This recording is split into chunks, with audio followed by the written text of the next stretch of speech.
Shalom, bien-aimés dans le Seigneur, nous sommes dans la joie de nous retrouver au pied du Grand Roi pour notre méditation quotidienne. Nous sommes le vendredi 24 mai 2024 et nous vous saluons au nom de notre Seigneur et Sauveur Jésus-Christ. Pour notre méditation de ce jour, nous allons lire un texte dans la deuxième lettre de Paul aux Corinthiens, chapitre 1er, les versets 3 et 4. 2 Corinthiens 1, 3 et 4 dans la version 8 secondes.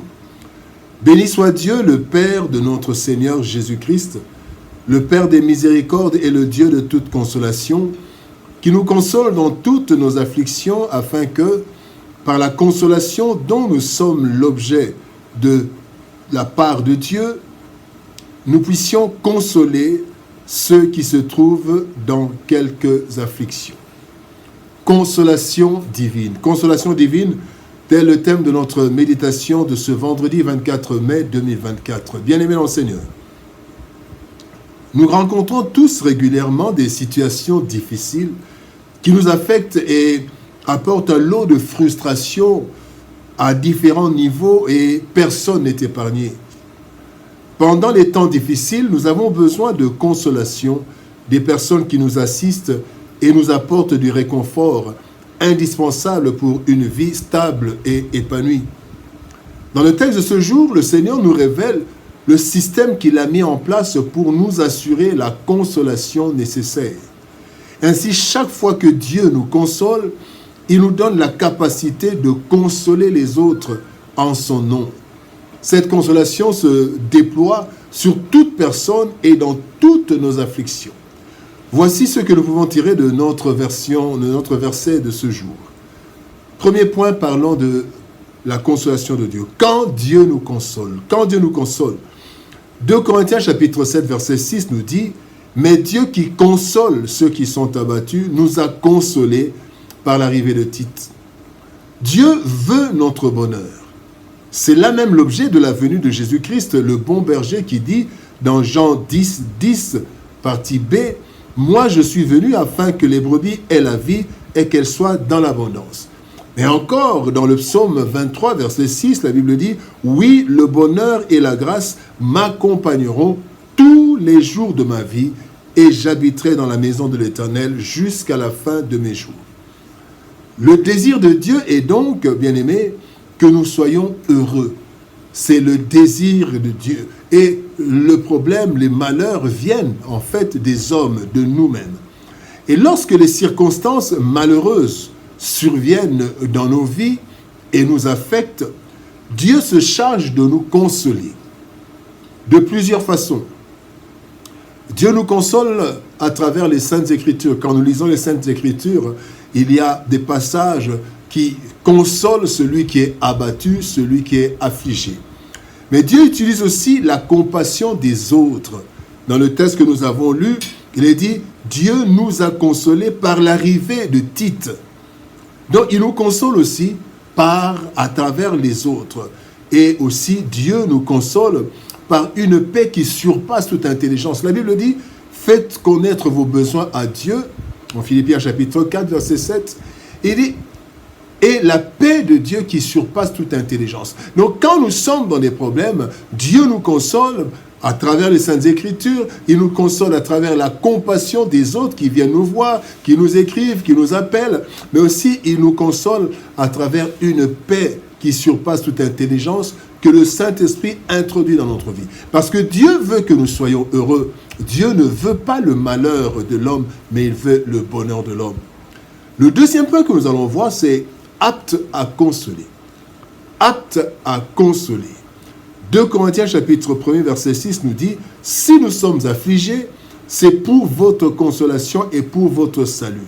Si nous sommes consolés, c'est pour votre consolation qui se réalise par la patience à supporter les mêmes souffrances que nous endurons. » Bien-aimés dans le Seigneur, lorsque nous sommes consolés, eh bien, nous acquérons la capacité de consoler les autres.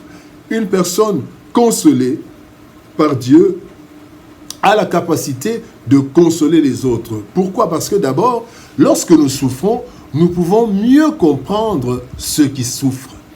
ne peut comprendre celui qui souffre dans tel ou tel domaine que celui qui a souffert aussi du même problème. Nous sommes disposés à soutenir à notre tour les autres parce que nous avons eu un soutien, des soutiens à partir de Dieu et d'autres personnes.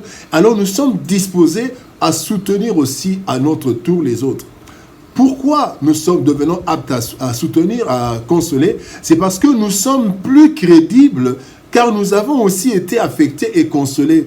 Bien aimé, quand nous consolons, nous donnons des paroles de consolation à une personne qui sait que nous avons eu les mêmes problèmes qu'elle et que nous nous sommes relevés, eh bien, nous devenons plus crédibles. Parce que ce que nous nous disons, c'est ce que nous avons vécu et notre consolation est crédible. Mais aussi, nous devenons aptes à consoler parce que lorsque nous avons été guéris d'une affliction, nous pouvons croire réellement à la guérison des autres. Il y a des choses très pénibles et on se demande même si une personne peut en guérir. Mais quand nous avons été affligés et que nous sommes guéris de cette affliction, alors nous pouvons croire que les autres aussi peuvent être consolés et cela nous donne le courage de parler aux autres. Nous sommes capables de donner que ce que nous avons reçu, bien-aimés. Et aussi, nous devons faire aux autres ce qui nous a été fait. Le Seigneur Jésus-Christ, en effet, dit dans Matthieu chapitre 7, verset 12, « Tout ce que vous voulez que les hommes fassent pour vous, faites-le de même pour eux. » Nous avons déjà été affligés et consolés. C'est pour consoler les autres. Et demain, nous allons aussi bénéficier d'une autre consolation parce que nous pouvons aussi être affectés encore ou affligés. Troisième point, consolation disponible. Dans Jean chapitre 14, verset 16, la Bible dit « Et moi je prierai le Père et il vous donnera un autre consolateur afin qu'il demeure éternellement avec vous. » La consolation de Dieu, bien-aimé, est toujours disponible. En effet, il est écrit dans le psaume, chapitre 34, verset 19, « L'Éternel est près de ceux qui ont le cœur brisé et il sauve ceux qui ont l'esprit dans l'abattement. » Lorsque nous sommes affligés de quelque manière que ce soit, bien-aimés, nous devons d'abord compter sur la consolation de Dieu, car, contrairement aux hommes, l'Éternel est le plus proche de nous. L'Éternel voit nos cœurs et le niveau d'affliction de notre cœur. L'Éternel peut toucher notre cœur, ce que les hommes ne peuvent pas faire. Mais aussi, l'Éternel peut utiliser n'importe quoi, n'importe qui, pour nous consoler sincèrement, profondément. Dieu n'est pas surchargé ou débordé comme peuvent l'être des êtres humains. De ce fait, sa consolation, bien-aimée, est toujours disponible. Et quand nous sommes affligés, la première consolation que nous devons attendre, c'est celle de Dieu, qui peut utiliser les hommes ou qui peut utiliser sa puissance pour nous consoler, pour nous raffermir. Consolation divine. Nous avons tous besoin de consolation dans diverses situations qui nous affectent parfois. La consolation des hommes est nécessaire, mais elle n'est pas toujours efficace. Les meilleures consolations viennent de Dieu, qui est capable de toucher un cœur et de le consoler véritablement. Ainsi, lorsque nous sommes affectés, bien-aimés, Dieu nous apporte sa consolation et il nous rend capables d'apporter sa consolation aux autres lorsqu'ils sont affectés à leur tour. Bien-aimés dans le Seigneur, les consolations divines sont les plus efficaces car Dieu est le consolateur parfait. Ayons confiance en Dieu dans les afflictions. Regardons à Dieu. Il nous consolera et nous donnera la capacité de consoler d'autres qui seront aussi dans l'affliction. Prions. Père de gloire, nous te bénissons et te rendons grâce, toi le consolateur parfait. Merci Seigneur, ô Dieu de gloire, parce que tu es près de ceux qui ont le cœur brisé. Et tu es celui qui regarde ceux qui ont le cœur dans l'abattement. Tu interviens. Et ta consolation est profonde parce que tu es le plus proche et tu peux toucher un cœur. Tu as le cœur même des rois entre tes mains. Seigneur, ô Dieu de gloire, merci. Merci de consoler mon frère, de consoler ma soeur qui est en train de traverser les situations difficiles. Mais Seigneur, ô Éternel, pendant que tu le consoles, rends-le apte à consoler aussi d'autres. Parce que tu nous consoles pour que nous puissions aussi consoler d'autres. Bénis ta parole, Éternel, Dieu de gloire, et bénis ton peuple. Au nom de Jésus-Christ, nous avons ainsi prié, Père. Amen.